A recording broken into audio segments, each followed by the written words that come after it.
Assalamualaikum warahmatullahi wabarakatuh. Perkenalkan, nama saya Muhammad Rafli Muhammad Rizky dari Bogor. Saya di sini akan menjelaskan tentang apa itu OSPF. Sebelumnya saya masih kelas 3, jurusan Sistem Informasi Jaringan dan Aplikasi atau SIJA. Jurusan saya 4 tahun, maka daripada itu tahun depan saya memulai magang. Kita masuk ke materi apa itu OSPF. Oke, sebelum saya membahas OSPF, dikarenakan OSPF itu termasuk dari routing protokol, maka daripada itu saya akan menjelaskan secara singkat apa itu routing protokol tersebut.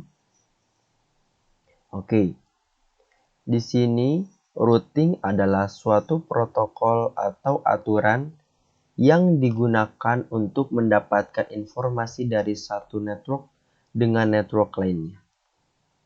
Oke, routing tersebut akan membentuk sebuah table routing yang isinya itu adalah informasi-informasi tentang network yang terhubung secara langsung ataupun tidak langsung atau remote. Jadi pada saat kita mengirim paketnya, tugasnya routing protokol ini yaitu, jadi pada saat kita mengirim paket data, routing protokol ini akan mencari rute mana jalur tercepat, mana jalur terbaik, mana jalur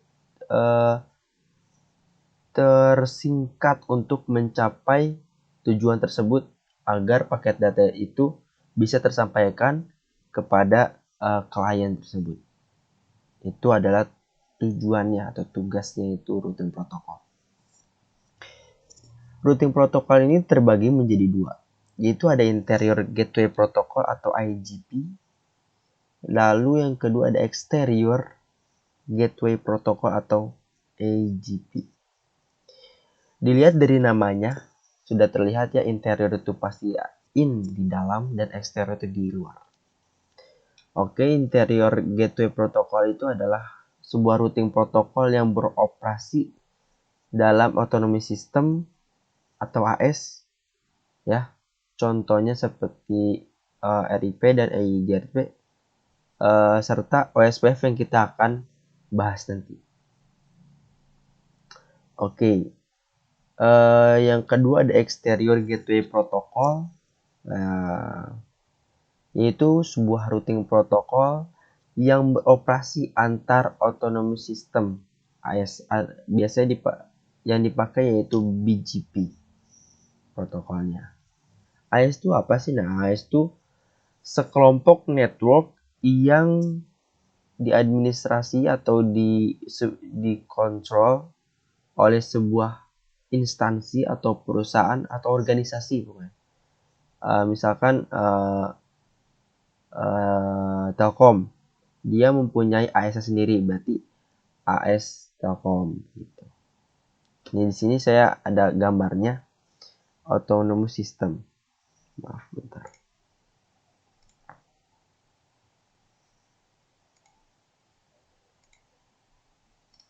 Ya.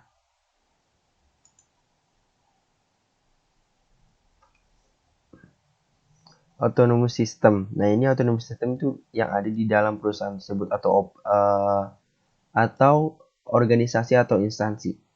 Nah, ini namanya IGP ya, di dalam. Kalau AGP itu biasanya di luar, jadi antar AS atau antar autonomous system. Jadi mungkin di sini ada IGP lagi.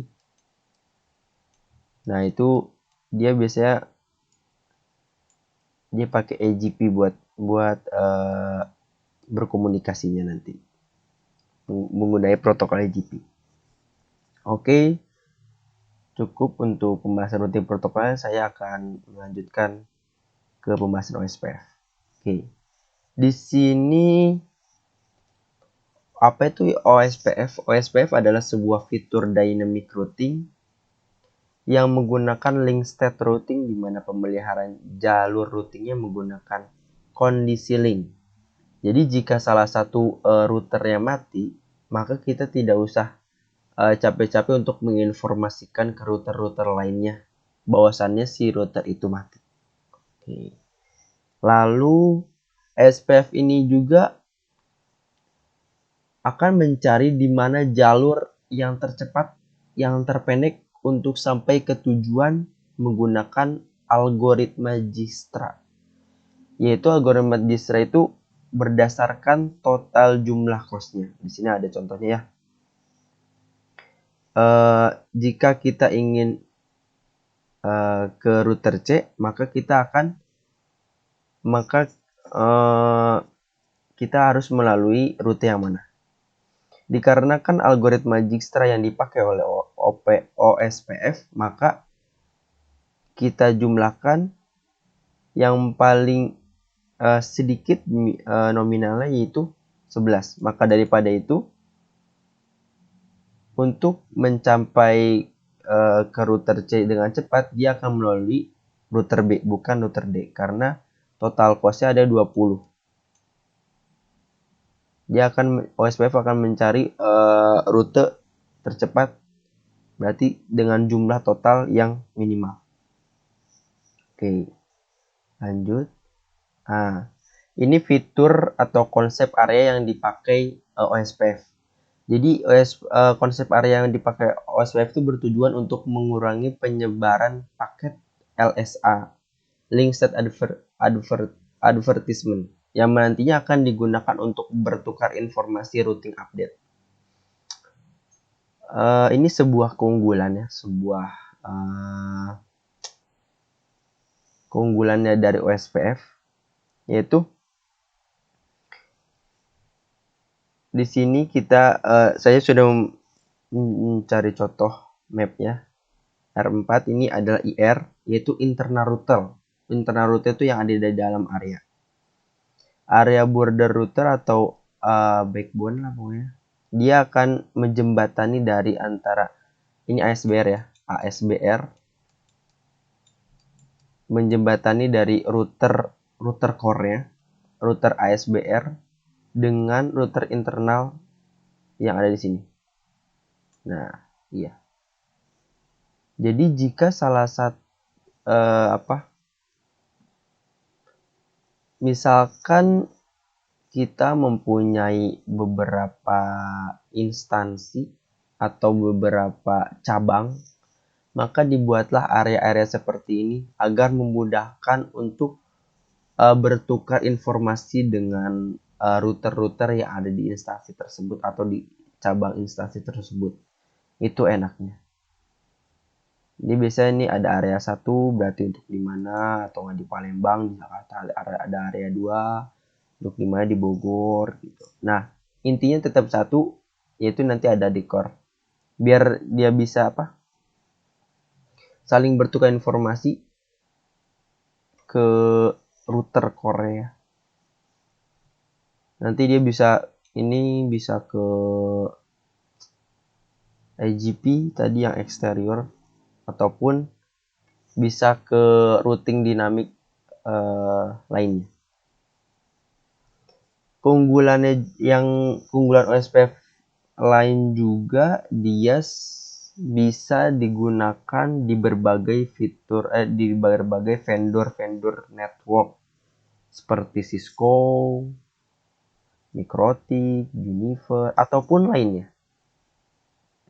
Lalu OSPF ini juga dia simple untuk maintenance. Jadi kalau OSPF itu telah jadi, maka kita tidak usah capek-capek jika ada router yang mati 100. Kita nggak usah capek-capek untuk config ulang lagi, karena fitur OSPF tersebut akan memberikan informasi ke router-router yang tersambung dengan router-router lainnya juga. Oke, mungkin teori OSPF cukup. Kita akan melanjutkan ke lab routingnya. Oke. Yap.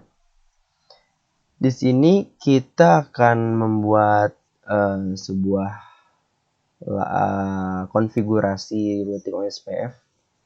Saya sudah ada mapnya nih, tinggal kita ini aja. Tugasnya cuman pertama konfigurasi IP di setiap routernya, terus di HCP server agar kita tidak usah mengisi IP lagi di setiap klien, lebih mudah jadinya. Lalu setelah itu kita konfigurasi OSPF-nya agar bisa ping antar interface router atau antar PC-PC yang ada di lab RPL, MM ataupun TKJ. Nah, setelah kita tugasnya sudah selesai, maka kita coba tes ping dari PC1 ke PC2 ke PC3. Lalu kita lihat rutenya atau trace route biasanya atau tracer dari PC2 ke PC3. Apakah benar jalur yang dipakai? Oke. Saya menggunakan paket tracer ya. Di sini saya sudah membuat, jadi tinggal konfigurasi. Pertama kita konfigurasi IP-nya terlebih dahulu.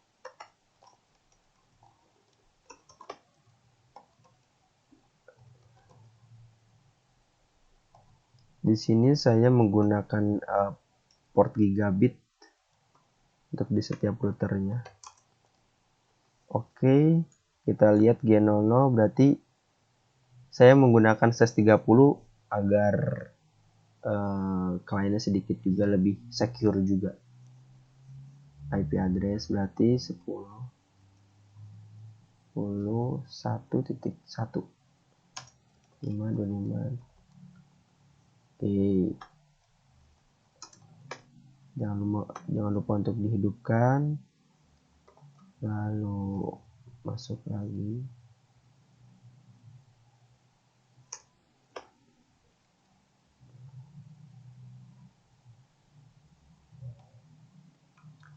Untuk interface G01-nya kita pakai networknya 8, berarti 9 ya. Untuk 8, 9 untuk klien, 9 10 untuk klien, 11 netmax-nya, bukan netmax broadcast-nya ya.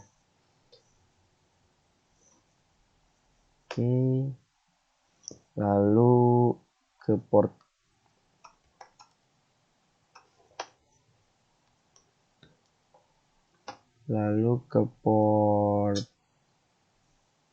internet G2. Oke. IP address. Oke. Kita menggunakan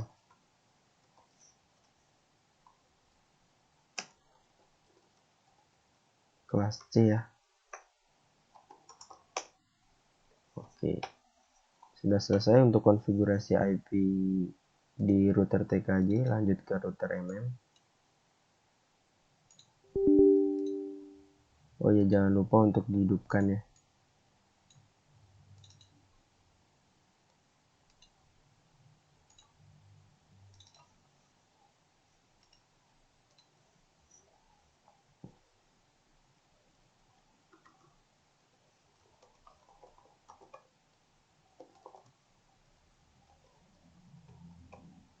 Oke, IP address G01-nya dia mengarah ke sebentar. Oh, G00 dulu ya. G00-nya dia mengarah. Sorry, maaf.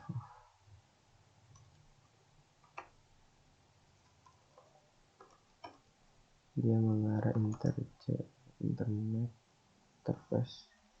No. Oke, IP address 10.10.2 ya. Oke,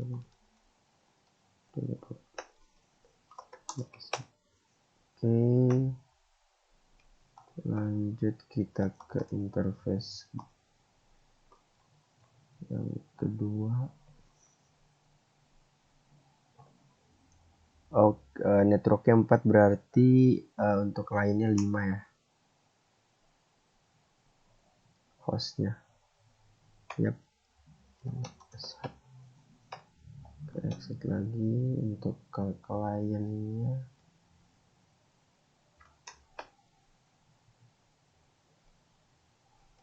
IP address 192.168.20.1. Oke. Exit. Coba kita tersambung ke router 3G nggak ya?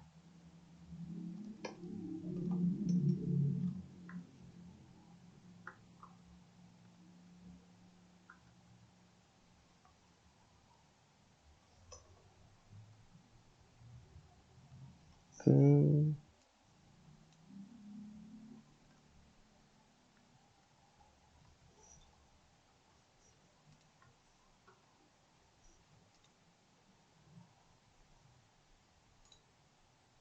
Kita lanjut ke RPL.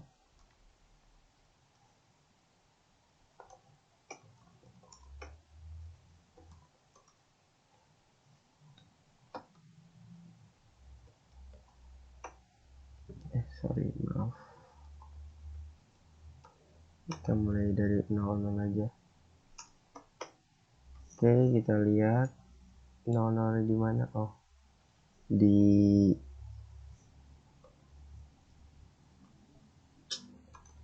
address 1.10.1.5.6 25.25.25.2. Oke, jangan lupa untuk hidupkan.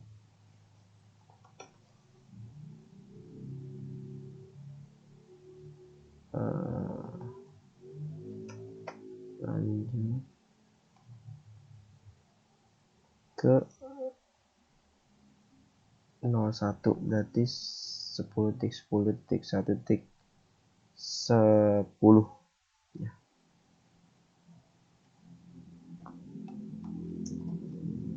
Oke, no SH exit. Oke, dan coba ya, coba mau kita ping ke 10.10.1.9. Oke, sukses ya. Nanti antar interface sudah berjalan.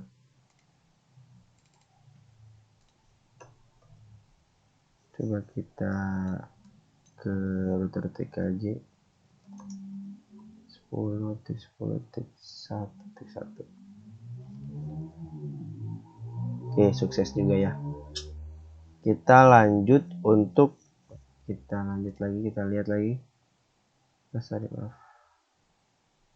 Ke ini. Konfigurasi DHCP-nya ya.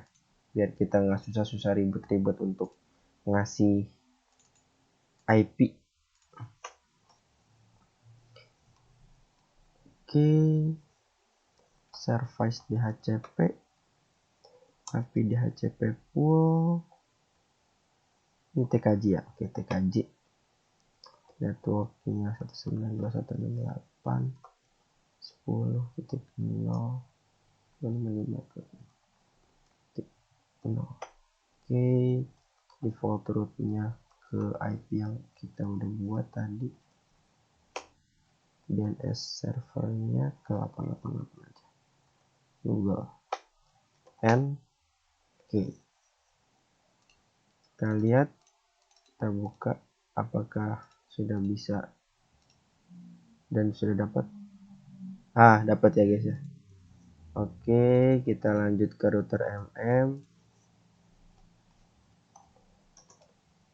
Service DHCP, IP DHCP pool di MM. networknya 192.168.20.0.25.0. Lalu default ya yang tadi kita udah buat, lalu DNS nya. Oke, and kita aja, kita coba lagi, kita lihat lagi.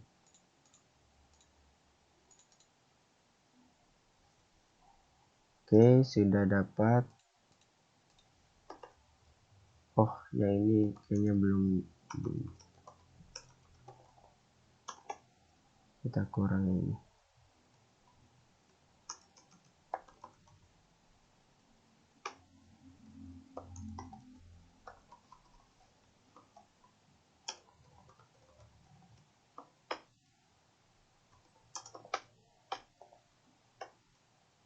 Kita buat service DHCP.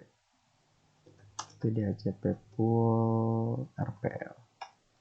Network ya.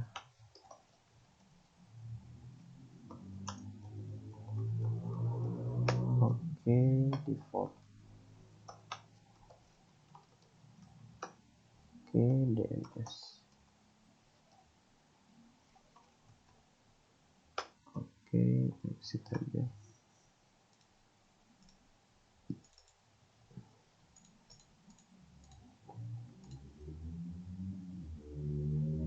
Sip, sudah dapat semua. Lanjut ke tugas selanjutnya, yaitu konfigurasi routing OSPF-nya. Kita mulai dari roll on TKJ. Oke.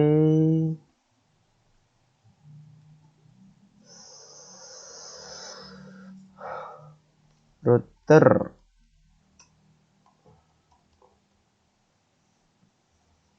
OSPF 1 berarti ya prosesnya. Oke. Network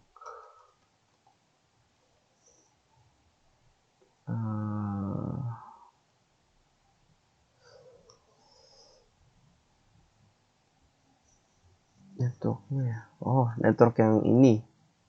Network yang tersedia, network yang ada apa aja. Berarti ada 3 ya. Ini 1, 2, 3. Network yang terhubung langsung ke router TKJ. Berarti networknya kita mulai dari 10.10.1.0. Karena kita memakai cuman A/30, maka wildcardnya atau kebalikannya dari netmask atau subnet mask itu IP subnet mask. Karena kan IP subnet mask untuk /30 itu 252 ya akhirnya. Maka 255 dikurang 252 berarti 3. Itu aja. Lalu kita area 0, area kosong. Di penjelasan area tadi sudah dijelaskan ya area itu apa. Oke, lalu 8. Setelah itu network 9168 10.0 0.0.0 255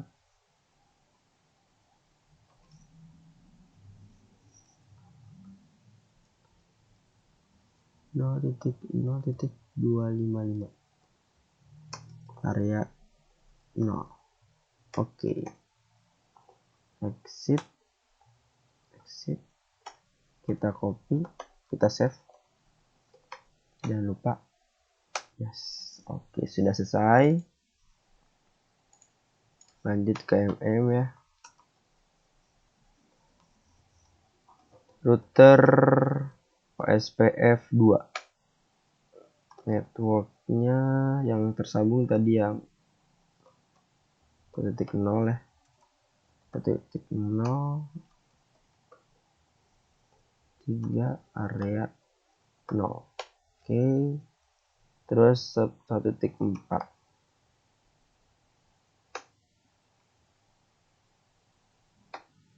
Setelah itu network yang ke arah klien 20.0.0.255 area 0. Oke, udah selesai. Jangan lupa di end. Habis itu kita save dan startup.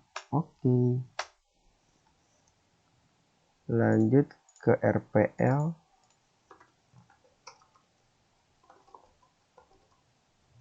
Tiga ya, network kita lihat ya 4/8 networknya, 4 wildcardnya 3 area 0. Oke, sama 8 dan network 92.168.30 selesai.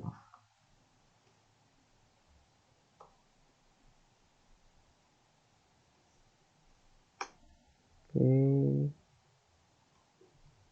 network 168.30.0 ke 5 wildcardnya ya, jangan sampai lupa itu wildcard area 0. Oke, and running copy running startup untuk save. Selesai. Kalau kita mau lihat itu kita bisa show IP OSPF neighbor ya. Oke. Nah, ini sudah terlihat ya. Ini neighbor ID. Kalau pengen kedua ke IP 20 bisa melalui 1.5 tadi yang ini. Nah, ini kan titik 5 ya. Lalu kalau ingin ke network 10.1 bisa melalui 1.9 ini. Coba kita coba aja ya tesnya nih. Tes ping dari PC 1 ke PC 2 dan 3. Oke, kita tes ping 192.168 ke PC 2 dulu ya, yang ada di MM. Oke, kita coba.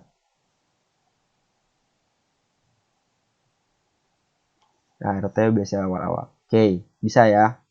Coba lagi. Oke, bisa.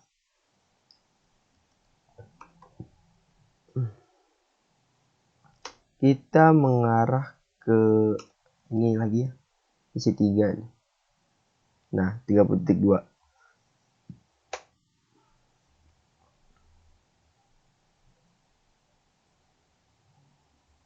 Ya, sukses berjalan sekali lagi. Ya, sukses berjalan juga. Ada lagi satu tugas, lihat rute dari PC 2 ke PC 3. Oke, PC 2 berarti ya. PC 2 tracer 192.168.30.2. Nice. Nih, kita melalui 192.168, kita melalui default router kita atau IP defaultnya, yaitu mulai 20.1 di sini. Lalu kita diarahkan ke 10.10.1.6. Berarti ke sini ya. Oh, ini. Nah, ini 10.1.6 di sini.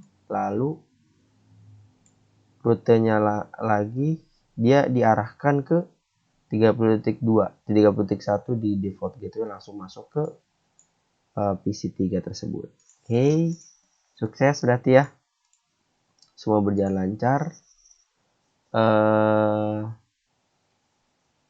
Yap, mungkin ini akhir dari materi OSPF. Saya Muhammad Rafil Mariski dari Bogor. Saya ucapkan terima kasih dan mohon maaf jika materi saya masih suka belibet untuk menjelaskan.